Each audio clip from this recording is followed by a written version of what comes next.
They study your face while you speak, searching for cracks in your composure. They analyze your words, hunting for weakness. They watch your hands, your breathing, your eyes, desperate to decode what moves behind the mask. But you give them nothing. And in that nothing, they find their greatest fear. Most men broadcast every emotion like children screaming for attention. They confess their strategies through nervous laughter. They reveal their insecurities through overcompensation. They leak power through every pore. But not you. Not anymore. Because you're about to learn what Machiavelli knew 5 centuries ago. The most dangerous man in any room is not the loudest, not the strongest, not even the smartest. The most dangerous man is the one nobody can read. And right now, as you listen to these words, ask yourself this question. When was the last time someone looked at you and felt genuinely unsettled by their inability to understand what you were thinking? If you can't remember, then you've already surrendered more power than you realize. And if that disturbs you, if that makes you feel exposed and vulnerable right now, then you need to subscribe to this channel immediately. Because every second you remain readable, predictable, transparent, is another second your competitors, your enemies, even your allies, are mapping your weaknesses. They're learning your patterns. They're predicting your moves. They're already 3 steps ahead while you're still believing honesty is nobility. Subscribe now, before you reveal one more tell, one more weakness, one more crack in your armor that someone is already exploiting.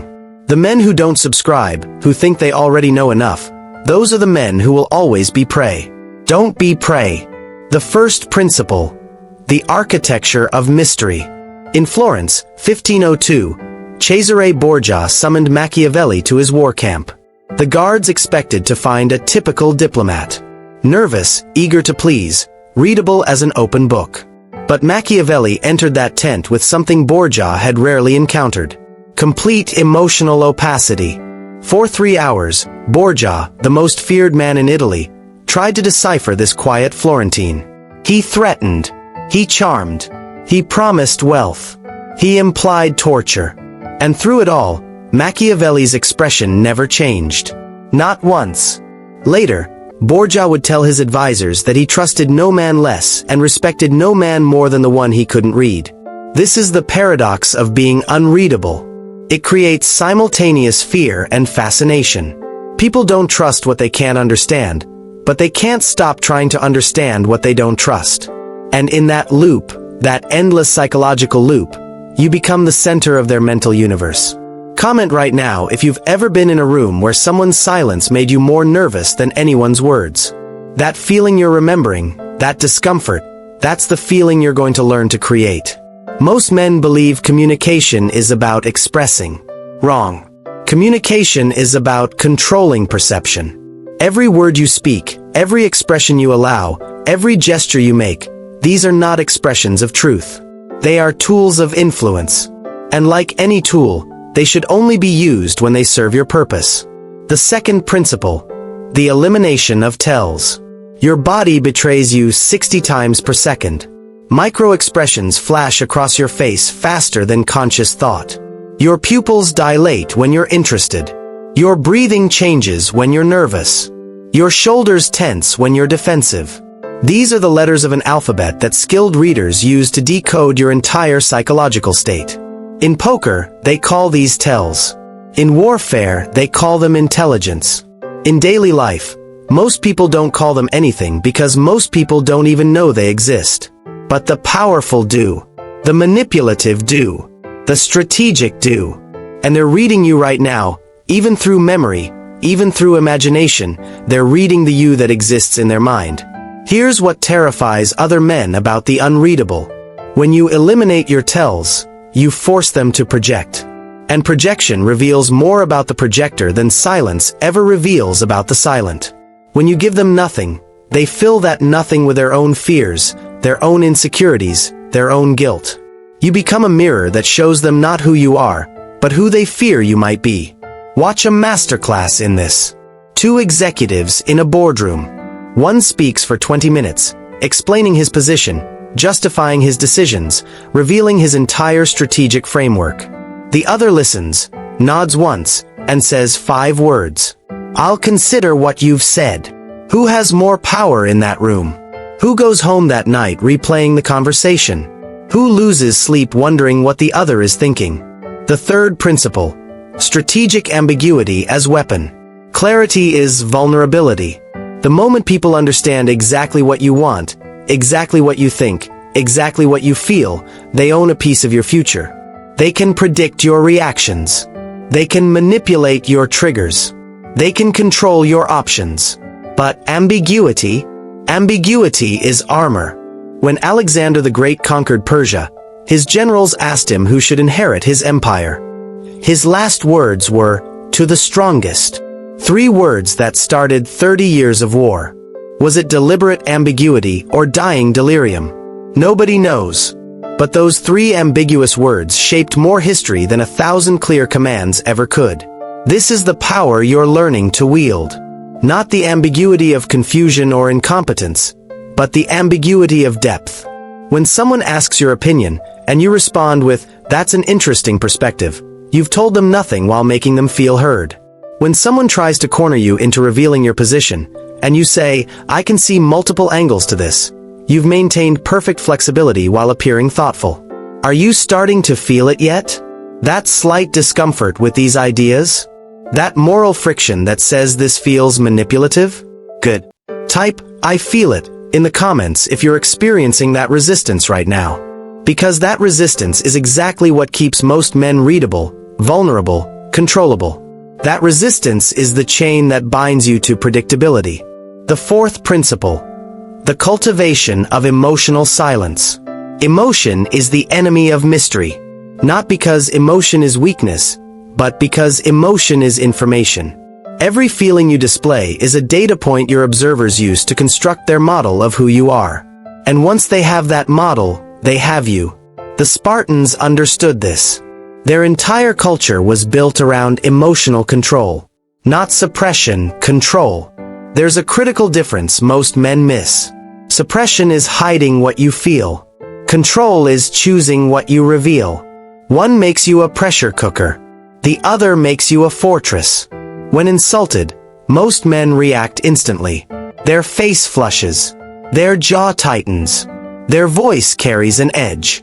These reactions happen in milliseconds, faster than thought, broadcasting their internal state to anyone watching. But the unreadable man has trained himself to insert a pause between stimulus and response. In that pause, that fraction of a second, he chooses his reaction. Or he chooses no reaction at all. Subscribe to this channel if you want to master that pause.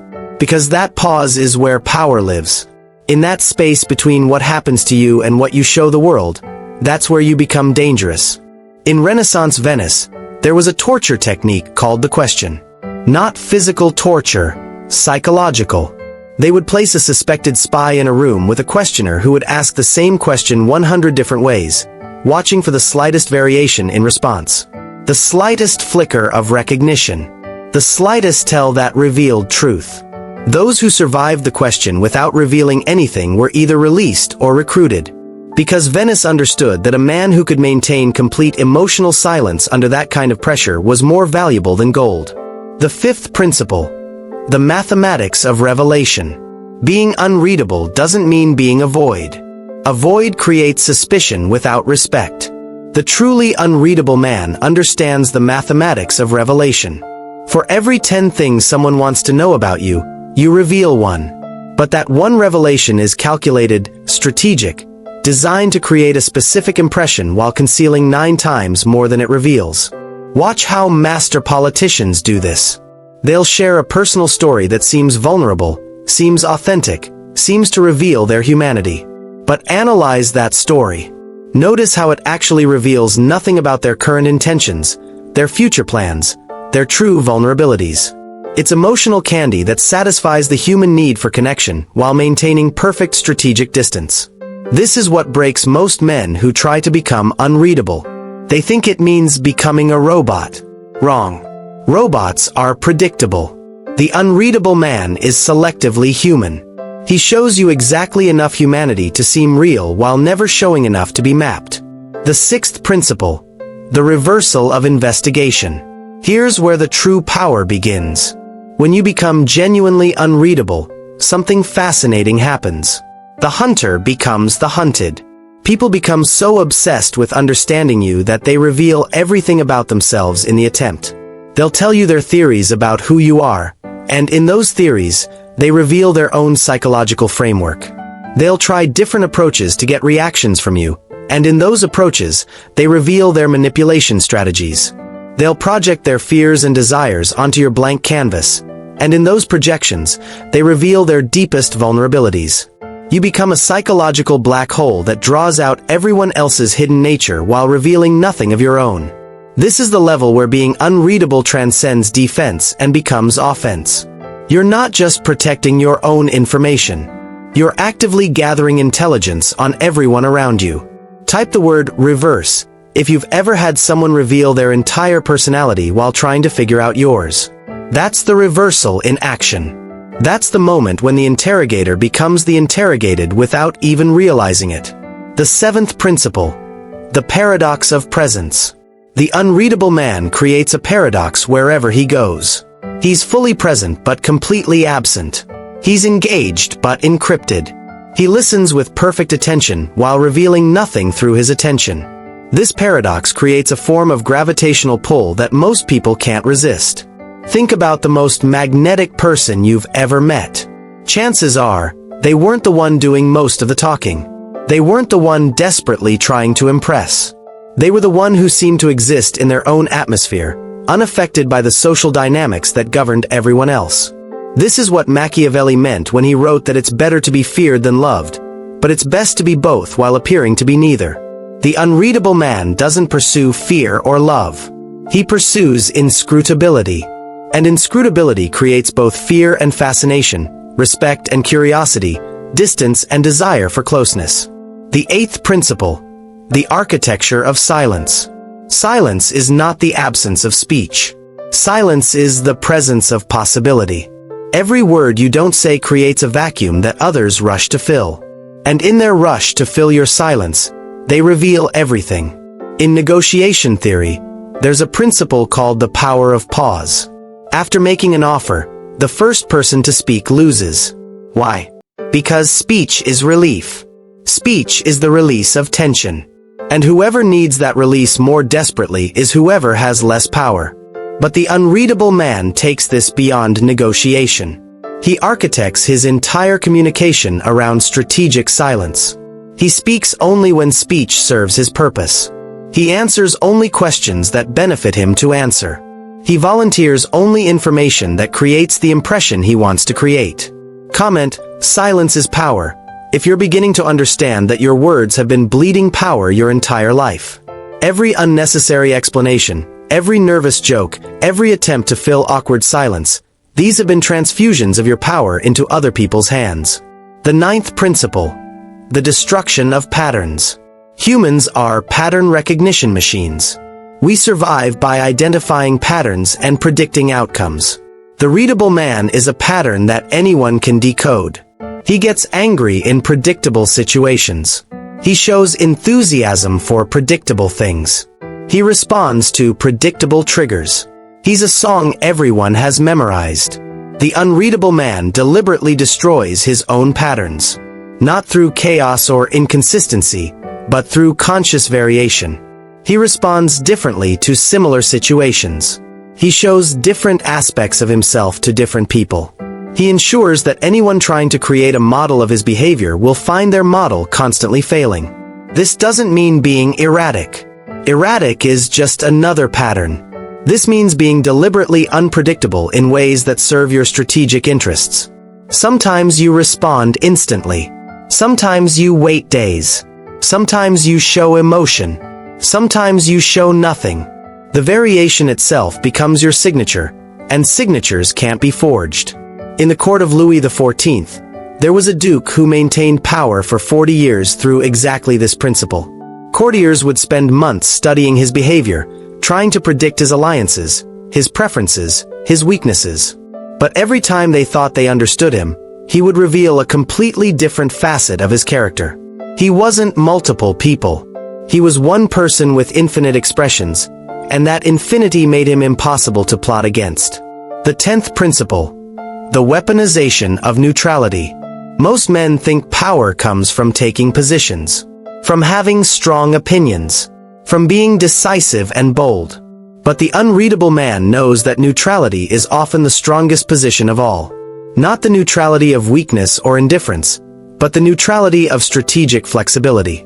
When everyone else commits to positions, declares allegiances, chooses sides, you remain fluid. You become the person everyone thinks might be their ally. You become the swing vote everyone courts. You become the unknown variable in everyone's equation. This is what Talleyrand mastered during the French Revolution. As regimes rose and fell, as heads rolled and allegiances shifted, he survived them all. Not through loyalty or betrayal, but through perfect ambiguity. Nobody could ever be certain whose side he was on, which made him valuable to every side. Subscribe now if you're ready to stop being a fixed point that everyone can navigate around. Become the variable that everyone must account for but no one can predict. The 11th principle. The cultivation of depth. Surface-level men are readable because they exist only on the surface. Their thoughts, their emotions, their reactions, all operate at the visible level of existence. But the unreadable man cultivates depth. Not the performed depth of the pseudo-intellectual, but genuine psychological complexity that can't be quickly decoded. This requires something most men avoid. Solitude. Time spent understanding your own psychological architecture. Time spent examining your own patterns, your own triggers, your own automatic responses. You can't become unreadable to others until you first become readable to yourself. The oracle at Delphi commanded, "Know thyself," not as self-help advice but as strategic counsel. The man who knows himself completely can choose exactly what parts of himself to reveal.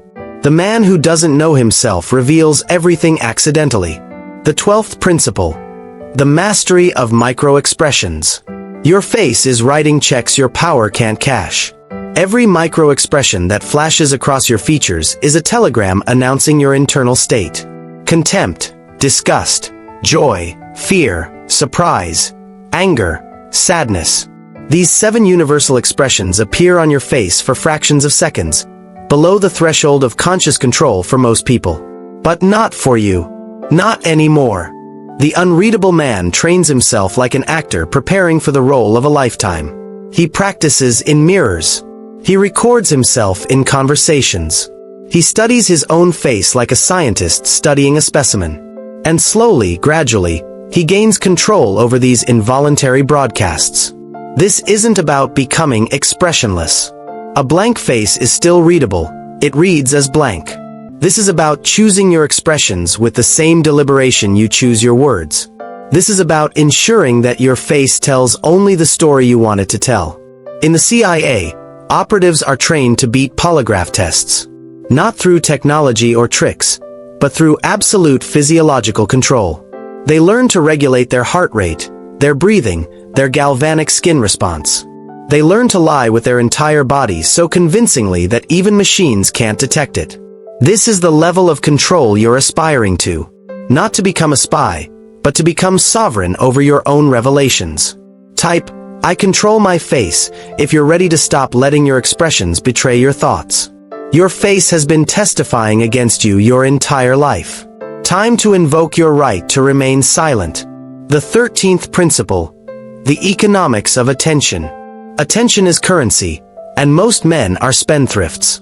They spray their attention everywhere, reacting to everything, engaging with everyone. Their attention patterns reveal their priorities, their interests, their weaknesses. But the unreadable man treats attention like a miser treats gold. When someone speaks, he doesn't automatically give them his full attention. He parcels it out strategically. Sometimes he appears completely absorbed. Sometimes he appears politely distant. Sometimes he appears to be thinking about something else entirely. This variation in attention becomes another layer of his unreadability. But here's the advanced level. The unreadable man doesn't just control where he gives attention. He controls where he appears to give attention. He might seem distracted while absorbing every word. He might seem fascinated while thinking about something completely different. The appearance of attention becomes another tool in his arsenal. The 14th principle. The paradox of authenticity. Here's what confuses most men trying to become unreadable. They think it means becoming fake. But the opposite is true. The unreadable man is more authentic than the readable man, because his revelations are conscious choices rather than unconscious leaks. When the readable man shows anger, it's because anger is controlling him. When the unreadable man shows anger, it's because he has chosen to show anger. When the readable man appears vulnerable, it's because vulnerability has overwhelmed him. When the unreadable man appears vulnerable, it's because vulnerability serves his purpose. This is authentic power. Not the power of hiding who you are, but the power of choosing when and how to reveal who you are. You become the author of your own story rather than a character in everyone else's. Machiavelli wrote that everyone sees what you appear to be, but few experience what you really are. The unreadable man ensures that those few who experience what he really is have earned that privilege through trust, loyalty, or strategic necessity. The 15th principle. The transformation of presence. Physical presence speaks before you do. The way you enter a room, the way you occupy space, the way you move through the world, these are all chapters in the book everyone is trying to read. Most men's physical presence is an autobiography. Every insecurity, every compensation, every need for validation is written in their posture, their gait, their gestures. The unreadable man reconstructs his physical presence from the ground up. He moves with deliberation but not stiffness. He occupies space without dominating it. He creates a physical boundary that others can sense but not define. His body language doesn't scream or whisper, it simply states, and what it states is, I am complete within myself. Watch an apex predator at rest. A lion lying in the shade. Completely relaxed but instantly ready. No wasted movement but no visible tension. This is the physical state of the unreadable man. Potential energy that never reveals its intentions until the moment of action. Comment, presence, if you've ever been in a room with someone whose mere physical existence changed the entire dynamic without them saying a word. That's the presence you're learning to cultivate. The 16th principle. The discipline of response. Every action does not deserve a reaction. Every question does not deserve an answer. Every provocation does not deserve acknowledgement. The readable man is a puppet dancing to everyone else's strings. Pull this string, get anger. Pull that string, get insecurity. Pull another string, get eagerness to please. The unreadable man cuts his strings. Not through lack of feeling, but through discipline of response. He feels everything the readable man feels, but he chooses which feelings become visible. He chooses which provocations merit response. He chooses which questions deserve answers. This creates a profound psychological effect in others. When someone can't provoke predictable reactions from you, they begin to question their own power. When their best manipulations meet with calm observation, they start to feel exposed. When their emotional triggers fail to trigger you, they begin to trigger themselves. In ancient China, there was a general named Zhuge Liang who won battles through non-response. Enemy generals would try to provoke him into hasty action through insults, challenges, even gifts. He would respond to none of it. His non-response became so legendary that enemies would retreat just from his silence, convinced it meant he had some master plan they couldn't see. The 17th principle. The arsenal of ambiguous responses. The unreadable man develops a vocabulary of responses that reveal nothing while maintaining engagement. These are not evasions but strategic communications that keep others invested while giving away no useful intelligence. That's worth considering. Says nothing about whether you will consider it. You might be right. Says nothing about whether you think they're right. I understand your position. Says nothing about whether you agree with it. Time will tell.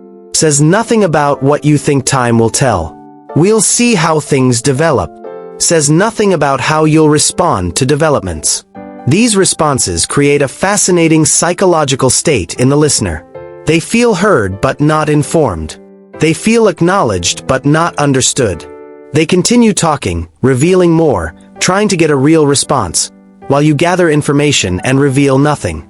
The 18th principle. The strategic use of contradiction.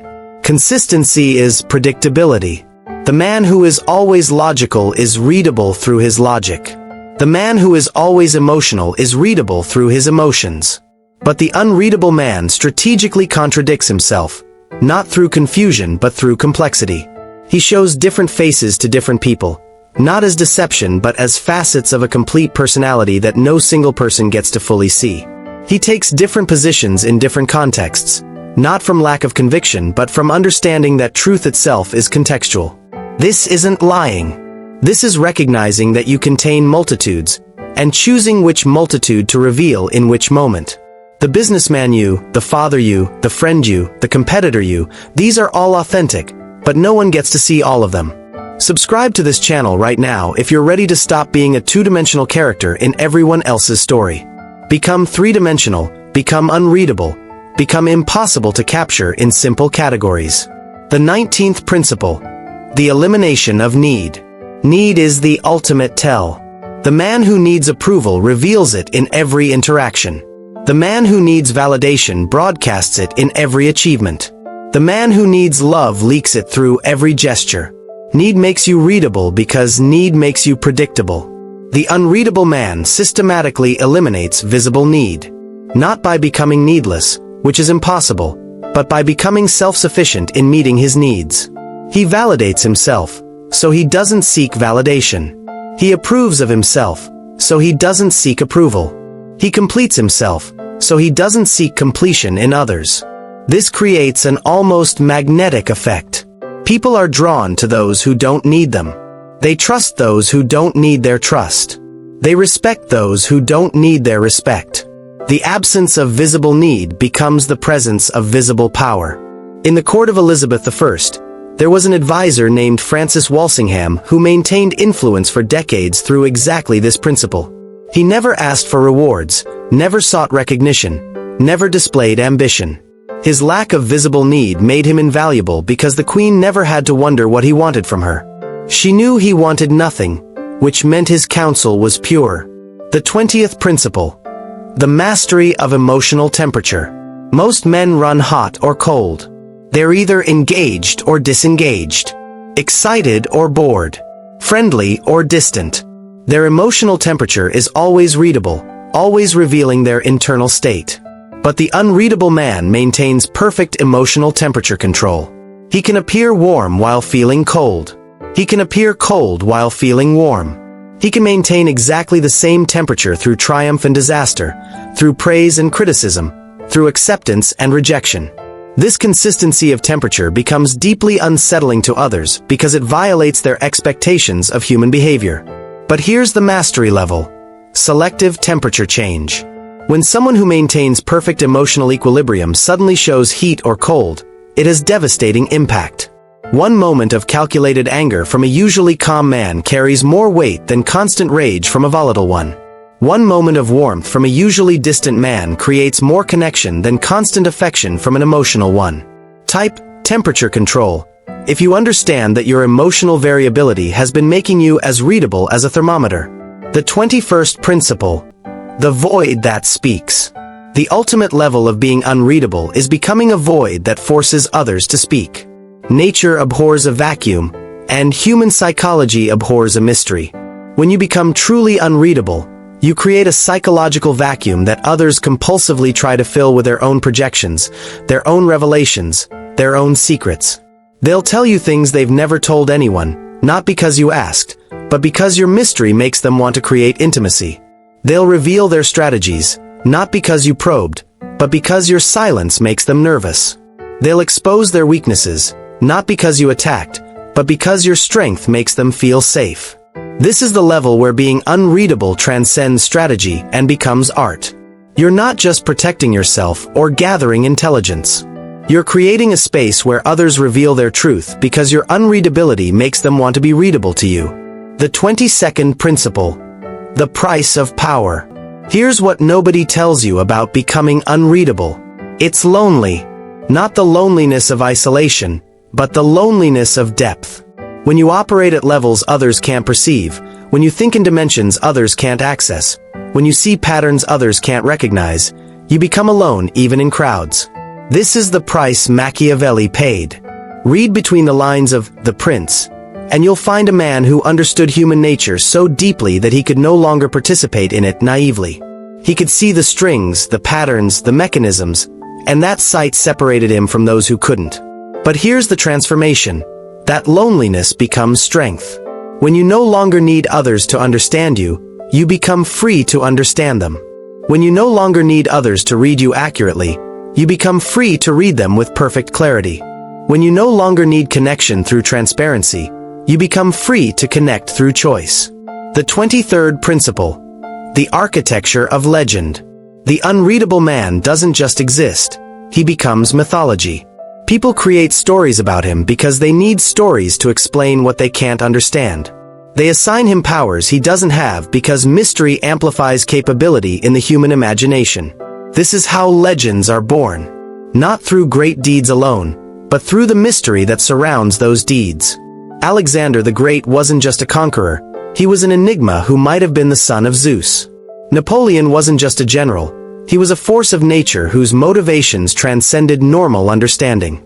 You don't need to conquer nations to become legendary in your own sphere. You just need to become unreadable enough that people create stories to explain you. And those stories, those projections of their imagination onto your mystery, become more powerful than any truth you could reveal. Comment, I will become legend, if you understand that being understood is overrated and being mysterious is underutilized. The 24th principle. The unreadable future. The final principle is this. The unreadable man makes his future unreadable. While others telegraph their intentions, announce their goals, broadcast their plans, he keeps his future as mysterious as his present. Nobody knows what he'll do next because he's ensured nobody knows what he's thinking now. This isn't about having no plans. It's about having plans that exist beneath the surface of perception. It's about moving toward goals that others only recognize after you've achieved them.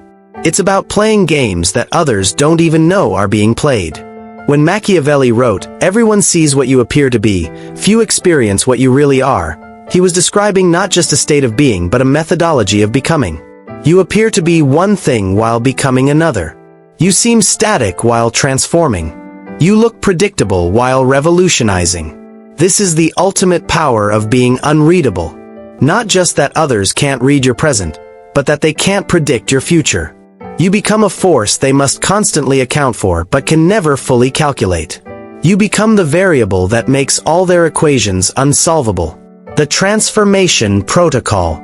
Now let me give you the exact protocol for becoming unreadable. Not theory, not philosophy, but practical steps you begin today. First, institute the 24-hour rule. For the next 24 hours, before responding to any question, any provocation, any situation, pause for 3 seconds. In those 3 seconds, ask yourself, what response serves my purpose? Not what response feels natural, not what response is expected, but what response serves your strategic purpose. Second, begin the expression audit. Record yourself in 3 conversations this week. Not the words, the video. Watch your face. Watch your hands. Watch your body. See every tell you're broadcasting. See every emotion you're leaking. See every weakness you're revealing. Then systematically eliminate 1 tell per week. Third, practice strategic silence. In your next social gathering, speak 70% less than you normally would. But listen with 200% more intensity. Watch how uncomfortable others become with your silence. Watch how they rush to fill it. Watch what they reveal when you're not revealing anything. Fourth, develop your arsenal of ambiguity. Write down 10 responses that acknowledge without agreeing, that engage without revealing. Practice them until they become natural. Use them until they become instinct. Master them until they become art. Fifth, begin emotional temperature training. For 1 hour each day, maintain exactly the same emotional temperature regardless of what happens. Good news, bad news, praise, criticism, success, failure. Maintain exactly the same external temperature. This isn't suppression, it's control. Feel everything, show nothing. Subscribe to this channel if you're ready to begin this transformation. Because transformation doesn't happen through understanding alone. It happens through practice, through discipline, through the daily decision to become unreadable.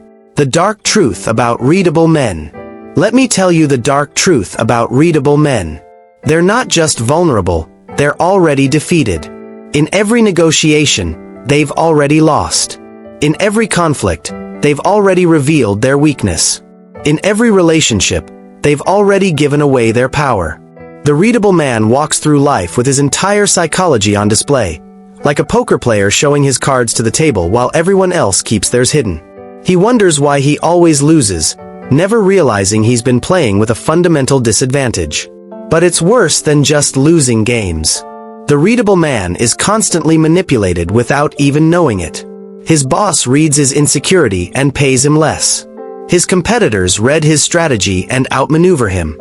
His enemies read his fears and exploit them. Even his friends and lovers, consciously or unconsciously, read his needs and use them as leverage. This isn't cynicism, it's reality. Human beings are reading each other constantly, making calculations, adjusting strategies, seeking advantage. It's not evil, it's nature. And in nature, the readable creature is prey. The moment of choice. You're at a crossroads right now. You can close this video, go back to your readable life, continue broadcasting your every thought and feeling to a world that's using that information against you. Or you can make the decision to transform. Not tomorrow.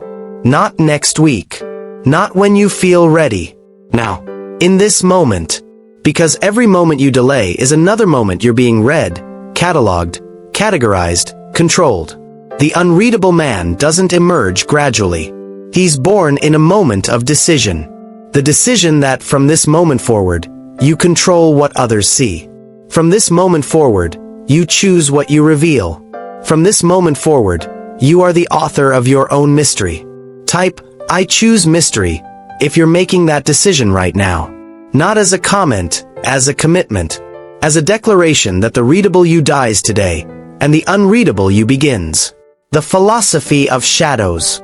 Machiavelli understood something that modern men have forgotten. Power doesn't come from being seen, it comes from controlling how you're seen. It doesn't come from being known, it comes from being unknowable. It doesn't come from being understood, it comes from being unfathomable. In a world where everyone is desperate to be seen, to be validated, to be understood, the man who doesn't need to be seen, doesn't seek validation, doesn't care to be understood, that man becomes fascinating. He becomes the shadow that everyone watches, the mystery everyone tries to solve, the enigma everyone discusses. But here's the deepest truth. Becoming unreadable isn't about deceiving others. It's about protecting your depths. Every man has depths that shouldn't be accessible to casual observation. Every man has complexities that shouldn't be simplified for easy consumption. Every man has mysteries that shouldn't be solved by strangers. When you become unreadable, you're not hiding. You're preserving. You're not deceiving. You're protecting. You're not manipulating. You're maintaining sovereignty over your own psychological territory. The unreadable brotherhood. There's an invisible brotherhood of unreadable men. They recognize each other not through signs or symbols, but through the quality of their silence. They respect each other not through words, but through the recognition of depth. They communicate not through confession, but through the subtle art of selective revelation. These men move through the world like submarines beneath the surface of social interaction. They see everything while revealing nothing. They influence everything while appearing to do nothing. They control everything while seeming to want nothing. Subscribe to this channel to join this brotherhood. Not a brotherhood of deception, but a brotherhood of depth. Not a brotherhood of manipulation, but a brotherhood of mastery. Not a brotherhood of coldness, but a brotherhood of control. The ancient warnings. The ancients warned about men who couldn't be read. The Greeks called them dangerous philosophers. The Romans called them silent powers. The Chinese called them hidden dragons. Every culture recognized that the man who couldn't be read was the man who couldn't be controlled. But they also warned about something else. They warned that becoming unreadable without wisdom leads to isolation. Becoming unreadable without purpose leads to emptiness. Becoming unreadable without humanity leads to monstrosity. This is why you must understand. Being unreadable is not the goal. It's the tool. The goal is to become sovereign over your own life. The goal is to prevent others from using your transparency against you. The goal is to ensure that your power remains your own. The final revelation. Here's the final revelation that will terrify most men who hear it. Once you become truly unreadable, once you master these principles, once you transform into someone others can't decode, you can never go back. You'll see the strings everyone else is pulling and being pulled by. You'll recognize the patterns everyone else is unconsciously playing out. You'll understand the games being played in every interaction. And that sight, that knowledge, that awareness, it changes you permanently. You'll never again be able to participate naively in surface-level interactions. You'll never again be able to pretend you don't see the manipulations happening around you. You'll never again be able to unsee the readability of others and the advantage it gives you. This is the burden of the unreadable man. He sees too much. He knows too much. He understands too much. And in that understanding, he finds both ultimate power and ultimate responsibility. Comment, I accept the burden, if you're ready for this transformation, knowing it's irreversible. The cultivation of mystery. Mystery isn't absence. Mystery is presence without revelation. The unreadable man doesn't vanish. He becomes more present than ever. But his presence raises questions rather than providing answers. His existence creates curiosity rather than satisfying it. Think about the most fascinating person you've ever encountered. Chances are, they weren't the one who told you everything about themselves in the first meeting. They were the one who remained slightly out of reach, slightly beyond understanding, slightly more complex than your ability to categorize. This is what you're becoming. Not a puzzle to be solved, because puzzles have solutions. You're becoming a mystery to be contemplated, because mysteries only deepen with examination. The strategic advantage. In any competitive environment, being unreadable is like being invisible on a battlefield. Your competitors can't target what they can't see. They can't counter strategies they can't detect. They can't exploit weaknesses they can't identify. While they're broadcasting their intentions through their behavior, their speech, their patterns, you're gathering intelligence. While they're revealing their plans through their reactions, you're adjusting your approach. While they're showing their cards through their tells, you're playing a game they don't even know exists. This isn't unfair. This is strategic superiority through emotional and psychological discipline. Anyone can develop these skills. Most choose not to because it requires abandoning the comfort of being easily understood. The magnetism of mystery. Here's what happens when you become truly unreadable. People become obsessed with reading you. The less you reveal, the more they want to know. The less accessible you become, the more valuable your attention becomes. The less you need from others, the more others want to give you. This creates a paradox of attraction. By becoming less available psychologically, you become more desirable socially. By revealing less, you become worth knowing more. By needing less validation, you receive more respect. Women understand this intuitively. Watch how the most attractive women maintain mystery, how they reveal selectively, how they remain slightly unknowable even to those closest to them. They understand that mystery multiplies attraction exponentially. The power of selective revelation. When the unreadable man does reveal something, it has the impact of thunder in silence. Because he reveals so little, each revelation carries enormous weight. Because he's so controlled, each display of emotion seems profound. Because he's so mysterious, each clarity feels like privilege. This is leverage. Not the crude leverage of blackmail or coercion, but the sophisticated leverage of selective transparency. You become the one who decides what others know, when they know it, and how they learn it. You control the narrative because you control the information. Subscribe now if you understand that information about yourself is currency, and you've been spending it like a drunk sailor on shore leave. The darkness of depth.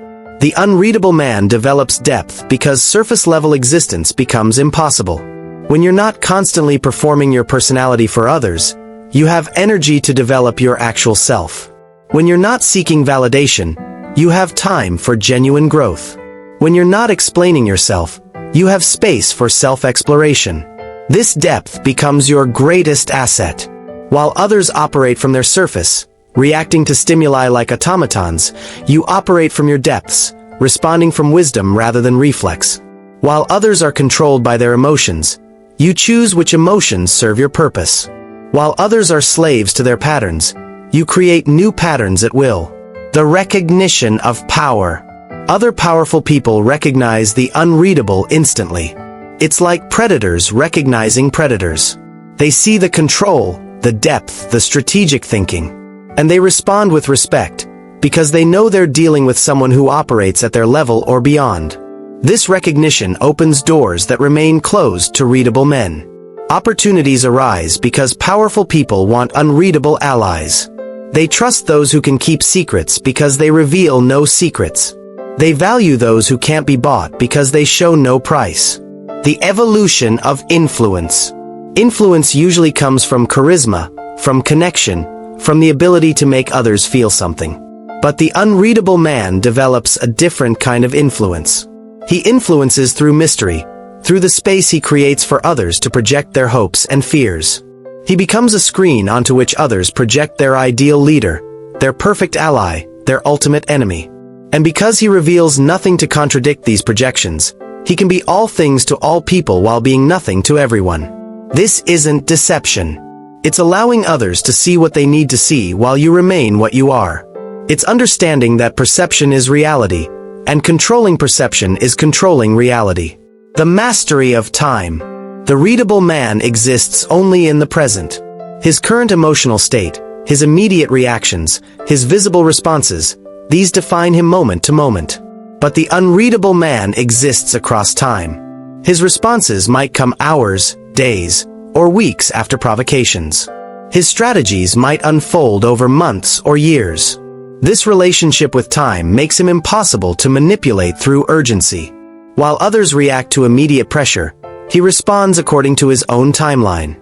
While others reveal themselves in the heat of the moment, he reveals himself in the cool calculation of chosen time. Type, I control time, if you're ready to stop being a slave to immediate reactions and start being a master of strategic response. The architecture of respect. Respect has an architecture, and that architecture is built on mystery. We respect what we don't fully understand. We value what we can't easily obtain. We pursue what remains slightly beyond our grasp. The unreadable man constructs this architecture deliberately. He ensures there's always another layer to discover, always another depth to explore, always another facet to reveal. He becomes architecturally complex, psychologically multilayered, emotionally multidimensional. This isn't about being complicated. Complicated is confusion. This is about being complex. Complex is depth. And depth commands respect in a world drowning in shallowness. The silent revolution. Becoming unreadable is a revolution, but it's a silent revolution. You don't announce your transformation. You don't declare your new principles. You don't explain your changes. You simply become, and let others notice or not notice as serves your purpose. This silence about your transformation is your first test. Can you resist the urge to explain yourself? Can you avoid the need to be understood? Can you allow others to misinterpret your changes without correcting them? If you can't, you're not ready to be unreadable. The infinite game. Being unreadable isn't a destination. It's an infinite game. There's always another level of mystery to achieve, always another depth to develop, always another layer of control to master. The moment you think you've become completely unreadable is the moment you become predictable in your unreadability. This is why it requires constant vigilance, constant evolution, constant deepening. You're not trying to become unreadable once and remain static. You're committing to a lifetime of becoming ever more sovereign over your own revelations. The moment of truth. Right now, in this moment, you're making a choice that will define the rest of your life. Will you remain readable, transparent, vulnerable to everyone who wants to use your openness against you? Or will you begin the transformation into someone who controls their own mystery? This isn't a choice you can make halfway. You can't be selectively unreadable. You either commit to mastering these principles or you remain at the mercy of those who have. You either become the author of your own mystery, or you remain a character in everyone else's story. Subscribe to this channel now, not tomorrow, not later, but now. Because every moment you delay is another moment you're being read, cataloged, used. The transformation begins with decision, and decision requires action. The closing shadow. Machiavelli died in exile, misunderstood by his contemporaries, feared by those in power, respected by history. He was unreadable to the end, leaving behind works that scholars still debate, principles that leaders still study, mysteries that thinkers still try to unravel. This is the ultimate power of being unreadable. You become immortal in mystery. Long after readable men are forgotten, the unreadable man remains in the questions he raised, the mysteries he embodied, the depth he represented. You don't need to write books or shape history to achieve this immortality. You just need to become unreadable enough that people remember the mystery of you long after they've forgotten the facts about everyone else. The shadow you cast isn't determined by your height, but by your depth. And depth, true psychological and emotional depth, makes you unreadable to those who live on the surface. Comment one final time. I become the shadow if you're ready to stop living in the light of easy understanding and start existing in the powerful darkness of mystery. The readable man has finished this video and will return to his transparent life, forgetting these principles within days. But the unreadable man, the one who's been born during these words, he begins his transformation now. He takes these principles into his life like seeds into soil, cultivating them in darkness until they emerge as power. Which man are you? The answer isn't in your words. It's in your silence. The answer isn't in your declaration. It's in your transformation. The answer isn't in what you say you'll become. It's in what you become without saying. Welcome to the Brotherhood of Shadows. Welcome to the power of being unreadable. Welcome to your transformation.